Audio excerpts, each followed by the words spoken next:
वर्णिवेशरमणीय दर्शनं मन्दहासरुचिराननाम्बुजं पूजितं सुरनरोत्तमैर्मुदा धर्मनन्दनमहं विचिन्तये।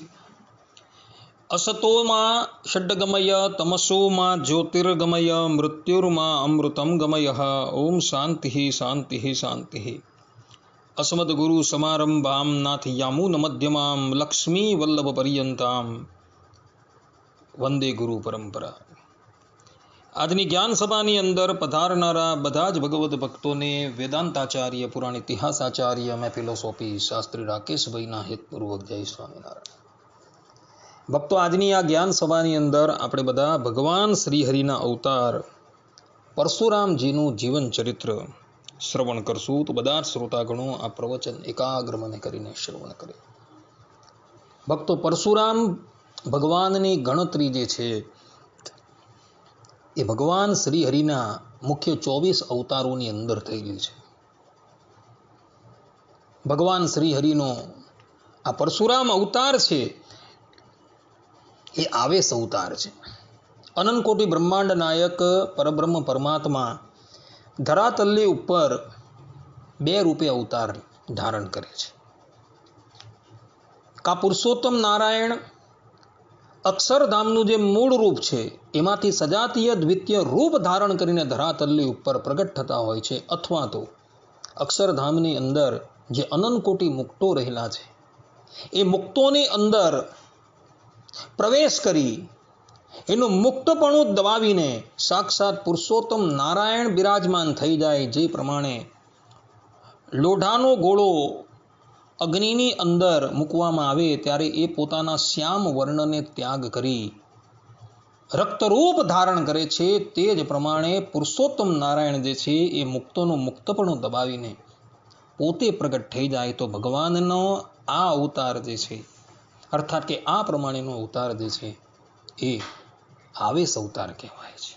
આવેશ અવતારની અંદર પુરુષોત્તમ નારાયણ કોઈ કાર્ય પ્રસંગે એની અંદર પ્રવેશ કરે અને પછી જ્યારે પોતાનો આવેશ પાછો ખેંચી લે ત્યારે પેલો જે હોય એ સાવ સામાન્ય મનુષ્ય જેવો થઈ જાય। આ પ્રમાણેની પ્રક્રિયા આવેશ અવતારની છે। આ બધી જ વાત રઘુવીરજી મહારાજે હરિવાક્ય સુધા સિંધુ સેતુમાલા ટીકા પંચાળાના 6ઠ્ઠા વચનામૃતની ટીકાની અંદર સ્પષ્ટ રૂપે કહેલી છે। યતીન્દ્રમદ દીપિકા જેના રચયિતા છે શ્રીનિવાસ આચાર્ય, એઓએ પણ 10મા અવતારની અંદર મુખ્ય અવતાર અને ગૌણ અવતારની વાત કરેલી છે। અને ગૌણ અવતાર તરીકે એઓએ પરશુરામ છે, નારદ છે, સંકાદિક છે એને લીધેલા છે કે જેની અંદર પુરુષોત્તમ નારાયણનો આવેશ હોય છે। અને મુખ્ય અવતાર તરીકે એણે સાક્ષાત રામ છે, કૃષ્ણ છે, નરનારાયણ છે, નરસિંહ ભગવાન છે એને લીધેલા છે। એટલે આવેશ અવતારની અંદર જીવની અંદર પુરુષોત્તમનો પ્રવેશ હોય, જ્યારે સાક્ષાત અવતારની અંદર પરબ્રહ્મ પરમાત્મા સજાતીય બીજું રૂપ ધારણ કરીને ધરાતલની ઉપર પધારતા હોય છે। આ પ્રમાણેનો વિવેક જે છે એ વિશિષ્ટાદ્વૈતના આચાર્યોએ પોતાના ગ્રંથોની અંદર પ્રતિપાદન કરેલું છે। પરશુરામ ભગવાન જે છે એ ભગવાન શ્રી હરિના આવેશ અવતાર હતા। અત્યારે પણ પરશુરામ ભગવાન બિરાજમાન છે। 7 જે ચિરંજીવીઓ ગણાય છે એ ચિરંજીવીઓની અંદર પરશુરામજીનું પણ નામ છે, પરંતુ અત્યારે એવો એક સામાન્ય ઋષિ તરીકે બિરાજમાન છે। એમની અંદર જે પુરુષોત્તમનો આવેશ હતો એ આવેશ અત્યારે નિવૃત્ત થઈ ગયો છે। તો આજે આપણે બધા ભગવાન શ્રી હરિના પરશુરામ અવતાર વિશે થોડી વાર શ્રવણ કરશું। પરંતુ પરશુરામ અવતારની વાત શ્રવણ કરીએ એ પહેલા પરશુરામ ભગવાનનું જેના થકી પ્રાગટ્ય થયું છે એવા જમદગ્નિ ઋષિ અને માતા રેણુકાનું જીવન ચરિત્ર સંક્ષેપની અંદર આપણે બધા અવલોકન કરી લઈએ। તો ભૃગુવંશમાં અંદર પ્રગટ થયેલા ચ્યવન ઋષિના ઘરે એક ઋચિક નામના બાળકનું પ્રાગટ્ય થયું છે. અને બાળક જ્યારે મોટો થાય છે ત્યારે એના લગ્ન ક્ષત્રિય કુળની અંદર રહેલી ગાંધી રાજાની કન્યા સત્યવતીની સાથે થાય છે. પહેલાના વખતની અંદર બ્રાહ્મણ લોકો ક્ષત્રિયની કન્યાની સાથે લગ્ન કરી શકતા હતા, કારણ કે એ યુગની અંદર એવો ધર્મ હતો. કળિયુગની અંદર આ પ્રથા જે છે એ વર્જ્ય બતાવેલી છે. ઋચિક મહર્ષિના લગ્ન ગાંધી રાજાની કન્યા સત્યવતીની સાથે થયા પછી બંને દંપતીઓ પવિત્રપણે રહેતા થકા ભગવાનનું ભજન કરવા લાગ્યા. લગ્ન થયાને ઘણા વર્ષો વ્યતીત થઈ ગયા છે. એક દિવસ સત્યવતી મહર્ષિ ઋચિકની પાસે આવી અને એમના પ્રત્યે બોલી કે સ્વામી, મને પુત્રની પ્રાપ્તિ થાય એવી કૃપા કરો. એવા જ સમયની અંદર સત્યવતીની માતા પણ ઋચિક મહર્ષિની પાસે આવે છે અને એઓને કહે છે કે દેવ, મને તો કન્યાના રૂપમાં એકા સત્યવતીની જ પ્રાપ્તિ થઈ છે. અમારો વંશ અગાડી ચલાવી શકે એવો કોઈ પુત્ર નથી, તો મને પણ એક પુત્રની પ્રાપ્તિ થાય એવી કૃપા કરો. ત્યારે મહર્ષિએ કહ્યું કે ભલે, હું એક યજ્ઞનું અનુષ્ઠાન કરીશ અને એ યજ્ઞના અનુષ્ઠાન દ્વારા તમને પુત્રની પ્રાપ્તિ થાય એવો ઉપાય કરીશ. તે પછી ઋચિક મહર્ષિએ એક યજ્ઞનું અનુષ્ઠાન કર્યું અને એ યજ્ઞની અંદર ઋચિક મહર્ષિએ 2 ચરુનું નિર્માણ કર્યું. એકની અંદર બ્રહ્મ તેજ અને બીજા ચરુની અંદર ક્ષત્રિય તેજ એઓએ મૂકેલું હતું. અને બંને ચરુ જે છે એ અનુક્રમે સત્યવતીને અને એની માતાને અર્પણ કર્યા. આ પ્રમાણે કહી ઋચિક મહર્ષિ અવભૃત સ્નાન કરવા માટે જતા રહ્યા. એટલે પેલી બાજુ સત્યવતીની જે માતા હતી ને એણે ચાલાકી કરી. સત્યવતીની માતા સત્યવતી પ્રત્યે બોલી કે બેટા, તું તારો ચરુ જે છે એ મને આપી દે અને મારો ચરુ જે છે એ તું ગ્રહણ કરી લે. સત્યવતી પણ પોતાની માતાની વાતમાં આવી ગઈ અને પોતાની પાસે જે બ્રહ્મ તેજથી સંપન્ન ચરુ હતો એણે એની માતાને આપી દીધો અને માતાની પાસે જે ક્ષત્રિય તેજથી સંપન્ન ચરુ હતો એ એણે ગ્રહણ કરી લીધો અને બંને જણા એ ચરુનું ભક્ષણ કરી ગયા. ઋચિક મહર્ષિ જ્યારે પાછા આવ્યા અને એમને આ બધી વાતની ખબર પડી ત્યારે એવો સત્યવતી પ્રત્યે બોલ્યા કે દેવી, તમે આ અનર્થ કરી દીધો.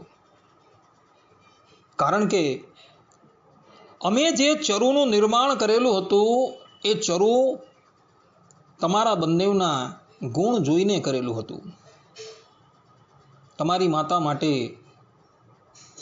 ક્ષત્રિય તેજથી ચંપન એવા ચરુનું નિર્માણ કરેલું હતું અને તમારે માટે બ્રહ્મ તેજથી સંપન્ન એવા ચરુનું નિર્માણ કરેલું હતું. પરંતુ તમે બંને જણાએ એની અદલા બદલી કરી દીધી.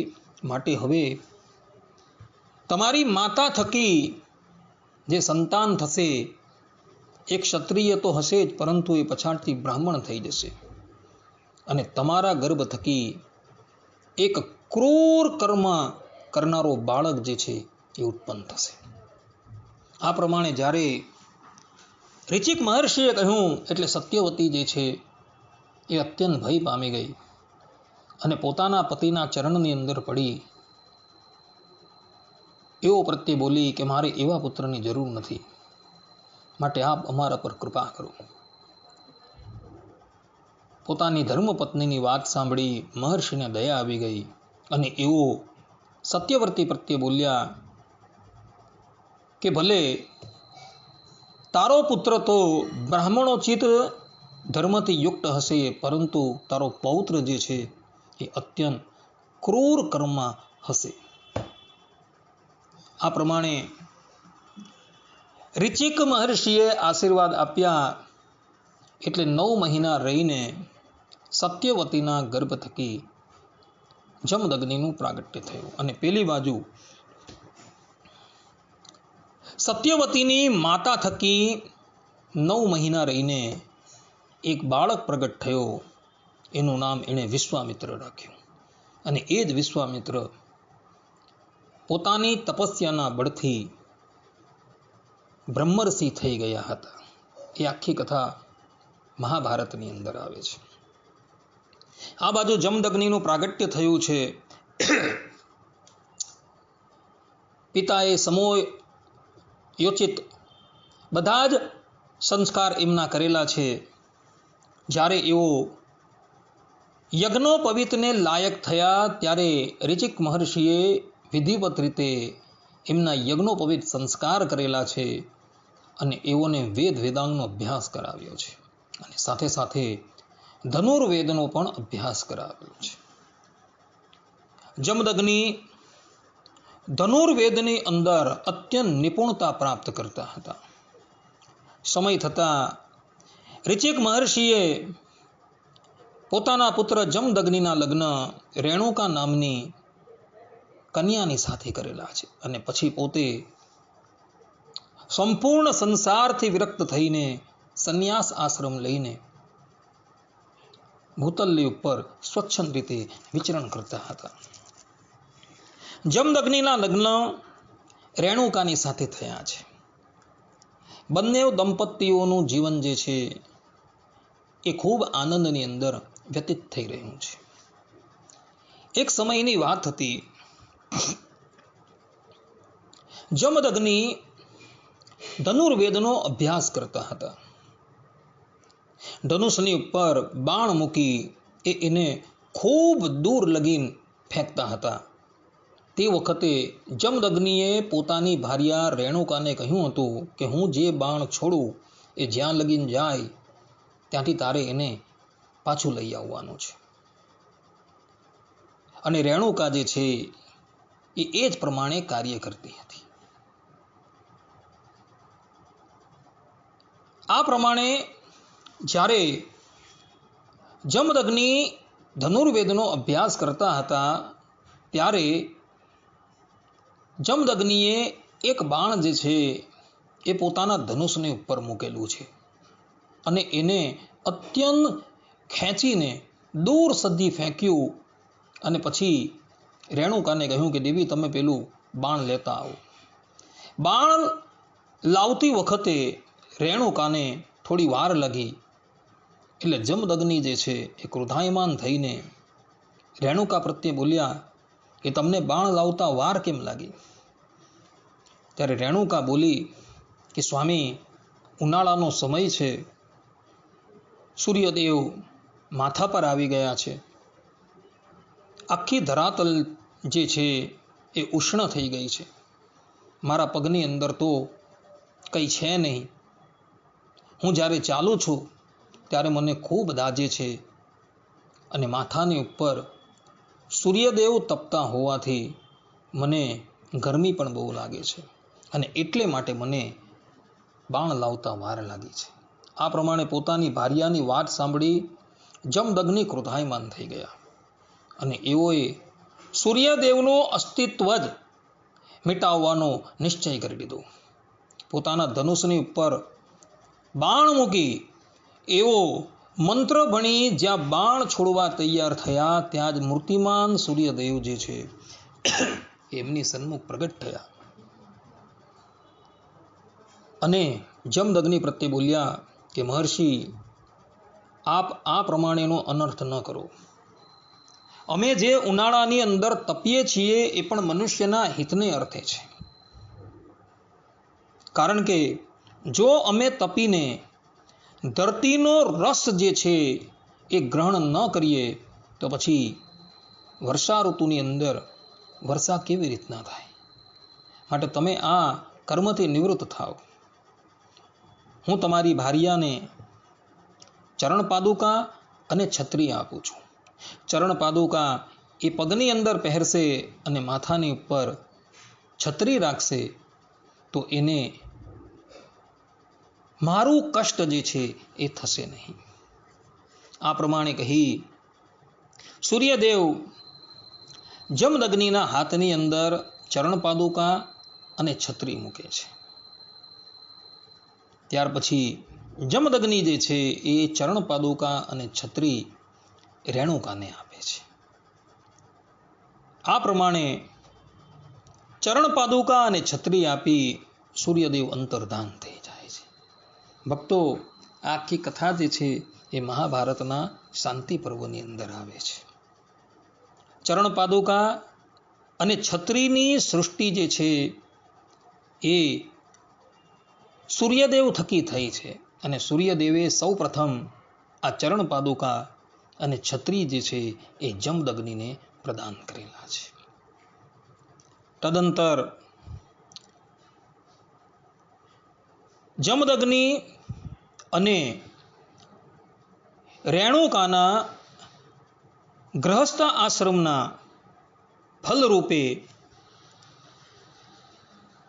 રેણુકા થકી જમદગ્નિ મુનિને વસુમાન, વસુસેન, વસુ, વિશ્વાવસુ અને રામ આ 5 પુત્રો થયા હતા. તેમાં રામ સર્વથી નાના હતા. તે સ્વભાવે અતિશય ઉગ્ર હતા, છતાં પિતાજીની આજ્ઞા હર હંમેશ પાળતા હોય. પિતાજીની બ્રહ્મશક્તિના પ્રભાવથી પણ પરિચિત હતા. જમદગ્નિ પુત્ર રામ બાળપણથી જ તેજસ્વી, પરાક્રમી અને સાહસિક હતા. તેઓને અસ્ત્ર વિદ્યા પ્રત્યે ઘણો પ્રેમ હતો.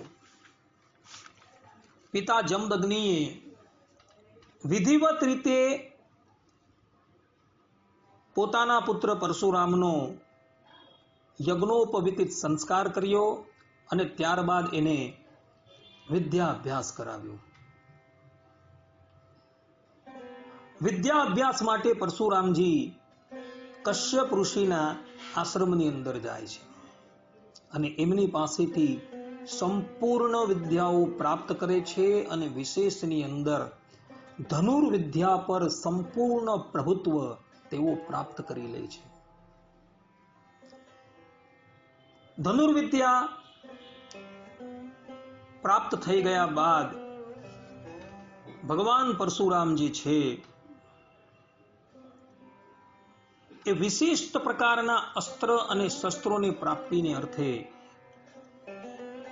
ભગવાન શંકરની આરાધના કરે છે. એમની આરાધનાથી પ્રસન્ન થયેલા ભગવાન શંકર એમની સન્મુખ પ્રગટ થાય છે અને એમને વિવિધ પ્રકારના અસ્ત્ર શસ્ત્ર પ્રદાન કરે છે અને સાથે ક્યારેય પણ નિષ્ફળ ન થાય એવું પરશુ એમને પ્રદાન કરે છે. અને પરશુ જે છે એ નિત્ય ધારણ કરવાને લઈને જમદગ્નિ નંદન રામ જે છે એવો પરશુરામ તરીકે ઓળખાવા લાગેલા. ભક્તો, એમની પાસે જે પરશુ હતું ને એ પરશુ ક્યારેય પણ કુંઠિત થતું ન હતું. જ્યારે યુદ્ધના મેદાનની અંદર એવો પરશુ લઈને શત્રુઓનો સામનો કરવા માટે ઉતરતા હતા ને ત્યારે એમના પરશુની સામે કોઈ પણ અસ્ત્ર શસ્ત્ર ટકી શકતું ન હતું. એક સમયની વાત છે,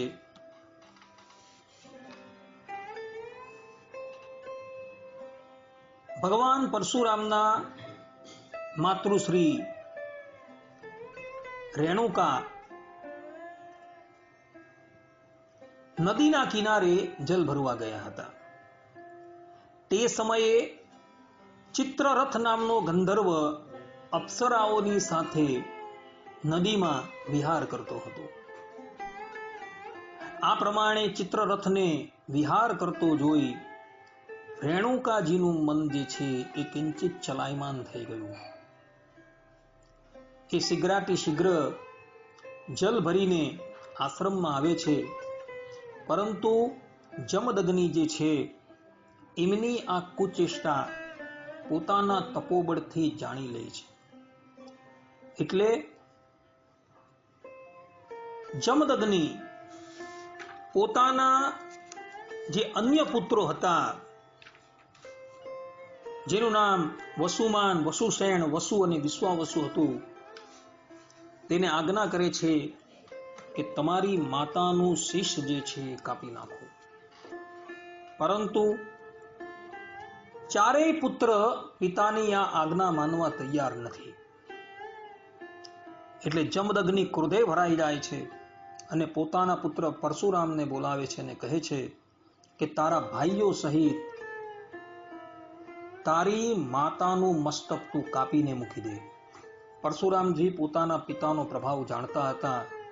શાસ્ત્રોની અંદર માતાનો વધ કરવાની સ્પષ્ટ રૂપે મનાઈ કરી છે, પરંતુ પરશુરામજી એ પોતે તેજસ્વી પુરુષ છે. તેજી યશાન દોષાય વહને સર્વભુજો યથા, જેમ ભાગવતમાં કહ્યું છે. સમર્થકો દોષ ન હોય ગોસાય, તુલસીદાસજી કહે છે. પરશુરામજી પોતાના પિતાનું સામર્થ્ય જાણતા હતા, એટલે એમણે પોતાની માતા અને પોતાના ભાઈનો વધ કરી લીધો, જેને લઈ એમના પિતા જમદગ્નિ જે છે એ અતિશય પ્રસન્ન થયા અને પરશુરામને કહે છે કે બેટા, તારી જે ઈચ્છા હોય તે વરદાન માંગ. ત્યારે પરશુરામજી વરદાનના રૂપમાં માગે છે કે મારી માતા અને મારા ભાઈઓ જે છે એ ફરીવાર જીવિત થઈ જાય, તેઓને અમે જે કૃત્ય કરેલું છે એનું જ્ઞાન ન રહે, મારી માતા માનસિક પાપ દોષથી મુક્ત રહે. આ પ્રમાણેનું વરદાન તમે મને આપો અને યુદ્ધની અંદર મારો સામનો કોઈ પણ ન કરી શકે. આ પ્રમાણે વરદાન માંગ્યું અને જમદગ્નિએ એ વરદાન જે છે એ એમને પ્રદાન કર્યું. અને જ્યાં વરદાન પ્રદાન કર્યું ત્યાં જ એમની માતા રેણુકા અને એમના ભાઈઓ જે છે એ જીવિત થઈ ગયા. ભક્તો, પરશુરામ ભગવાન એ ભગવાનના આવેશ અવતાર છે. શાસ્ત્રોની અંદર ભગવાનના મુખ્ય અવતાર અને ગૌણ અવતાર એટલે કે અમુખ્ય અવતારનું વર્ણન કરવામાં આવેલું છે. મુખ્ય અવતાર એને કહેવામાં આવે છે કે અક્ષરધામના અધિપતિ સાક્ષાત પરબ્રહ્મ પરમાત્મા સજાતીય દ્વિતીય રૂપ ધારણ કરીને જ્યારે ધરાતલની ઉપર પ્રગટ થાય ત્યારે એને ભગવાનનો મુખ્ય અવતાર કહેવામાં આવે છે. અને જ્યારે અક્ષરધામની અંદર રહેલા જે મુક્તો જે છે એ મુક્તોની અંદર ભગવાન પોતાના ઐશ્વર્યથી અથવા તો શક્તિથી કે સ્વરૂપથી પ્રવેશ કરે અને ત્યારે જે ધરાતલની ઉપર ભગવાનનું પ્રાગટ્ય થાય એને ભગવાનનો અમુખ્ય અવતાર ગૌણ અવતાર કહેવામાં આવે છે, આવેશ અવતાર કહેવામાં આવે છે. આ વાત રઘુવીરજી મહારાજે હરિવાક્ય સુધા સિંધુની અંદર પંચાળાના 6ઠ્ઠા વચનામૃતની ટીકાની અંદર અર્થાત કે સેતુમાલા ટીકાની અંદર આ વાત લખેલી છે. એટલે પરશુરામજી એ ભગવાનના આવેશ અવતાર છે કે પરબ્રહ્મ પરમાત્મા જે છે એમણે પોતાના સ્વરૂપથી પરશુરામજીની અંદર પ્રવેશ કરેલો હતો અને એનો જીવ ભાવ જે છે દબાવી દીધો અને એના સ્થાનની ઉપર પરબ્રહ્મ પરમાત્મા પ્રગટ થઈ ગયા. જ્યાં લગીન એની અંદર પરબ્રહ્મ પરમાત્માનો આવેશ હતો ત્યાં લગી એનું પૂજન કરી શકાય, ભજન કરી શકાય, એમની ઉપાસના કરી શકાય. પરંતુ રામા અવતારની અંદર ભગવાન શ્રી રામ જે સાક્ષાત પરબ્રહ્મ પરમાત્માના અવતાર હતા, એમણે જ્યારે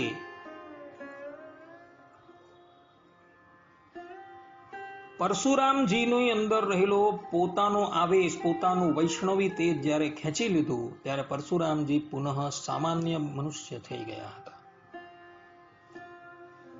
એટલે અત્યારે જે પરશુરામ ભગવાન બિરાજમાન છે, એમના સ્વરૂપનું ધ્યાન ન કરી શકાય. આ વાત સાંડિલ્ય સૂત્રની અંદર, એ સાંડિલ્ય સૂત્રની જે ટીકા નિત્યાનંદ સ્વામીએ કરેલી છે, અને એ ટીકાની ઉપર ભાષ્યની રચના એમના શિષ્યએ કરેલી છે, તો એની અંદર આ વાતની સ્પષ્ટતા એમણે કરેલી છે કે આવેશ અવતાર જે છે એનું ક્યારેય પણ ધ્યાન ન કરવું કે ઉપાસન ન કરવું. ભગવાનના જે મુખ્ય અવતાર જે છે તેનું જ ધ્યાન કરવું અને એની ઉપાસના કરવી. જ્યાં લગીન એની અંદર ભગવાનનો આવેશ હતો ત્યાં લગીન ધ્યાન ઉપાસના કરી શકાય. પરંતુ આવેશ દૂર થતા એ પુનઃ મનુષ્ય થઈ જવાથી એનું ધ્યાન ઉપાસન ન થઈ શકે. એક સમયની વાત છે, હૈહત વંશી કાર્તવીર્ય અર્જુન વનની અંદર આખેટ કરવા માટે આવેલો હતો, અને ફરતા ફરતા એ જમદગ્નિ ઋષિના આશ્રમ પર આવે છે. ચક્રવર્તી સમ્રાટ પોતાના આશ્રમ પર પધાર્યા એટલે જમદગ્નિ જે છે એ એનો રાજોતિત વૈભવ દ્વારા આતિથ્ય સત્કાર કરે છે. સહસ્ત્રાર્જુન વિચારવા લાગ્યો કે હું સપ્તદ્વીપવતી પૃથ્વીનો એક છત્રી શાસક છું, છતાં પણ મારું ઐશ્વર્ય જે છે એ આ ઋષિના ઐશ્વર્યની અગાડી તો નગણ્ય છે. એમણે કેટલી ઉત્કૃષ્ટતાથી અને કેટલા વૈભવથી અમારો આતિથ્ય સત્કાર કર્યો. પોતાના સૈનિકોને આ બાબતની અંદર એણે તપાસ કરવા મોકલ્યા, તો સૈનિકોએ આવીને કહ્યું કે રાજન, ઋષિની પાસે એક કામધેનુ ગાય છે. એ ગાયના પ્રતાપથી એ આટલું વૈભવી આતિથ્ય સત્કાર કરવામાં સમર્થ થયા છે.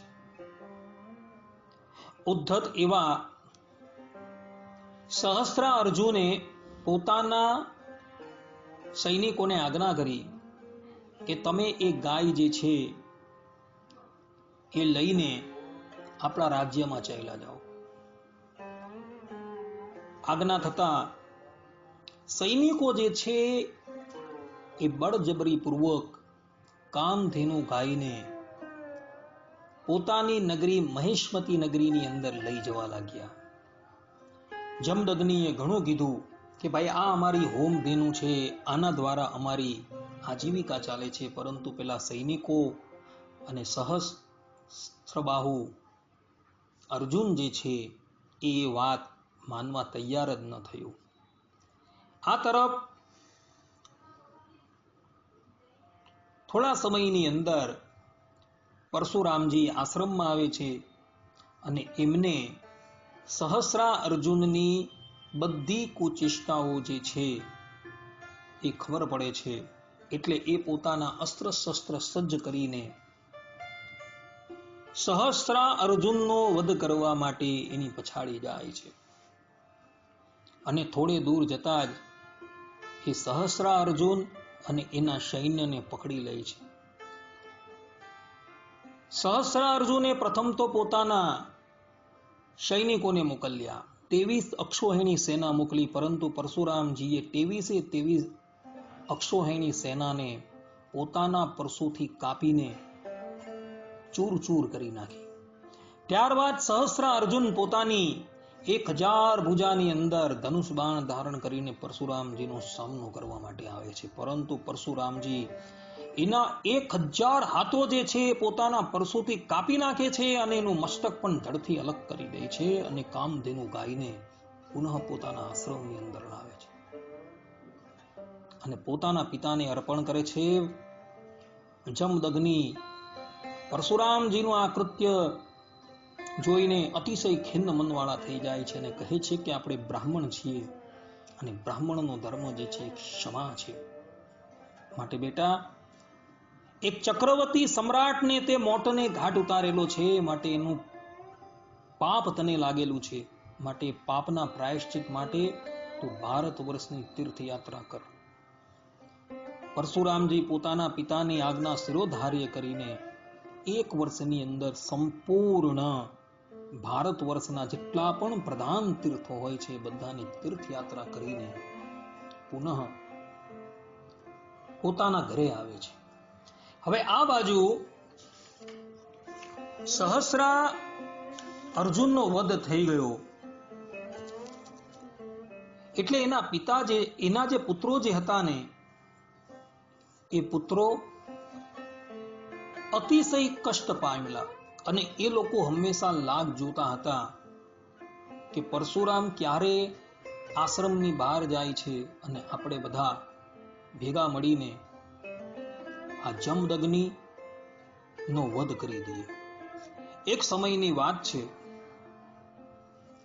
પરશુરામજી કોઈ કાર્ય પ્રસંગે આશ્રમની બહાર ગયા હતા અને એ તકનો લાભ ઉઠાવી આ સહસ્રા અર્જુનના 10,000 બાળકો આશ્રમ પર આવે છે, આશ્રમ પર હુમલો કરે છે અને એઓ જમદગ્નિ ઋષિના મસ્તકને કાપીને પોતાની નગરીમાં ચાલ્યા જાય છે, મસ્તક પણ સાથે લઈ જાય. તે વખતે રેણુકા એટલે કે પરશુરામજીના માતૃશ્રીએ 21 વખત છાતી પીટીને પરશુરામજીને પોકાર કરી હતી કે બેટા રામ, બેટા રામ. 21 વખત છાતી પીટેલી એમણે. પોતાની માતાનો પુકાર સાંભળી પરશુરામજી દોડતા ને દોડતા આશ્રમમાં આવે છે ને આવીને જુએ છે તો પોતાના પિતા જે છે મૃત અવસ્થાની અંદર પડેલા છે. પરશુરામજી પોતાના અસ્ત્ર શસ્ત્ર ધારણ કરે છે અને મહિષ્મતી નગરીની ઉપર હુમલો કરે છે.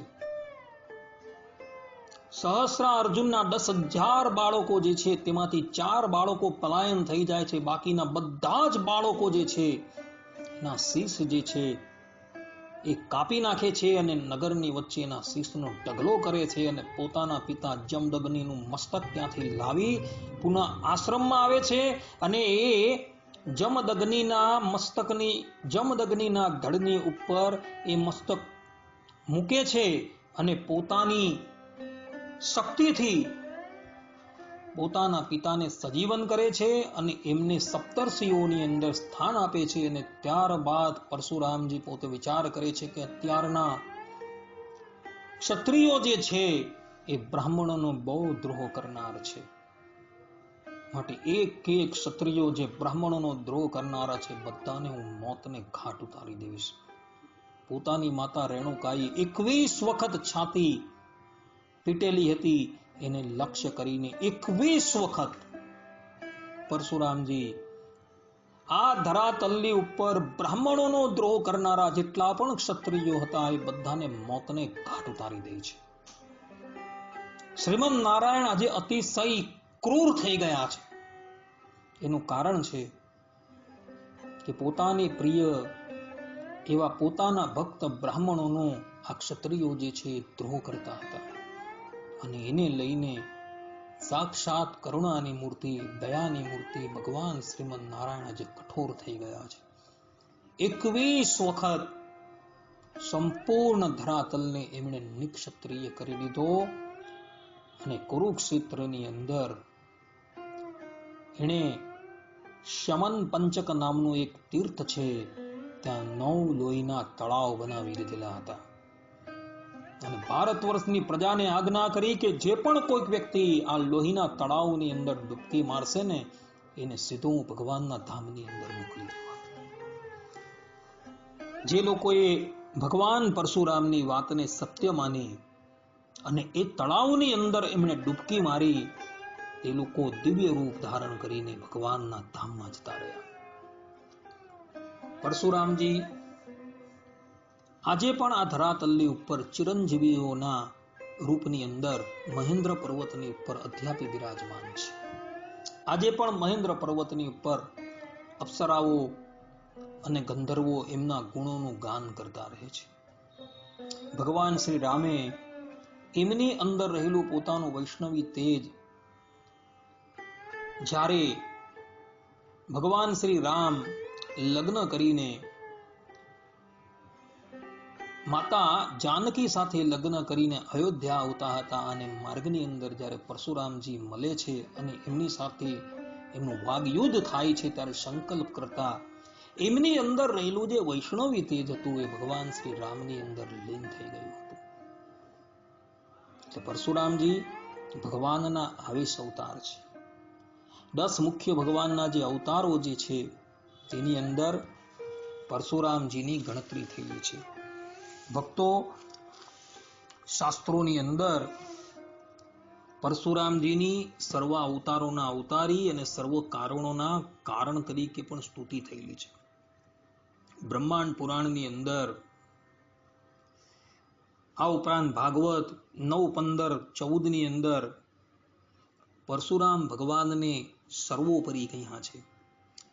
લોયાના 13મા વચનામૃતની અંદર ભગવાન સ્વામિનારાયણ કહે છે કે નારાયણ પોતાના ઐશ્વર્ય કરીને સર્વોપરી વર્તે છે.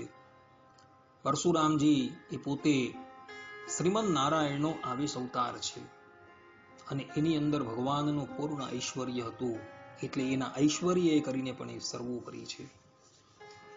શાસ્ત્રોની અંદર નારદ પુરાણની અંદર સ્પષ્ટ રૂપે નારદજી કહે છે, રામકૃષ્ણાદિ રૂપાણી પરિપૂર્ણાની સર્વદા, કે રામકૃષ્ણાદિ ભગવદ રૂપો છે તે સર્વદા પરિપૂર્ણ છે. અહીં આદિ શબ્દ કહેવાથી પરશુરામ અવતારને પણ ગ્રહણ કરવાનું છે કે પરશુરામ ભગવાન જે છે એ પણ સાક્ષાત પૂર્ણ ઐશ્વર્યથી સંપન્ન છે. પદ્મ પુરાણની અંદર ઉત્તરખંડના અધ્યાય 46 ની અંદર પરશુરામ ભગવાનને સર્વ અવતારના અવતારી કહ્યા છે અને ત્યાં સર્વ અવતારના અવતારી તરીકે એમનું સ્તવન થયું છે. જ્યાં લગીન એની અંદર વૈષ્ણવી તેજ હતું, ત્યાં લગીન એ સર્વ અવતારના અવતારી હતા. પરંતુ જ્યારે એમાંથી વૈષ્ણવી તેજ ભગવાન શ્રી રામે પુનઃ લઈ લીધું, પરશુરામજી પુનઃ એક સામાન્ય બ્રાહ્મણ થઈ ગયા હતા. એટલે જ્યાં લગીને વૈષ્ણવી તેજ હતું એની અંદર, ત્યાં લગીન એની ભક્તોએ સર્વ અવતારના અવતારી તરીકે સ્તુતિ કરેલી છે. આવા આ પરશુરામ ભગવાનનું પ્રાગટ્ય આ અક્ષય તૃતીયાને દિવસે થયું હતું. એટલે માટે આ દિવસ આપણે પરશુરામ જયંતીના રૂપમાં મનાવીએ છીએ. ભક્તો, આ દિવસે આપણે ઉપવાસ નથી કરવાનો. આ દિવસે કેવલ ને કેવલ આપણે આનંદ અને ઉલ્લાસ દ્વારા પરશુરામ ભગવાનની જન્મ જયંતિ જે છે એ મનાવવાની છે.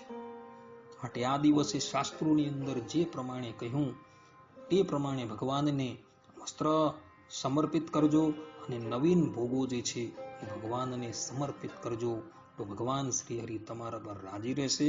આટલું કહીને હું મારા પ્રવચનને વિરામ આપું છું. સર્વે સંતુ નિરામયઃ, સર્વે સુખિનો ભવંતુ, સર્વે ભદ્રાણિ પશ્યન્તુ, મા કશ્ચિત દુઃખ ભાગ ભવેત. અસ્તુ. જય સ્વામિનારાયણ.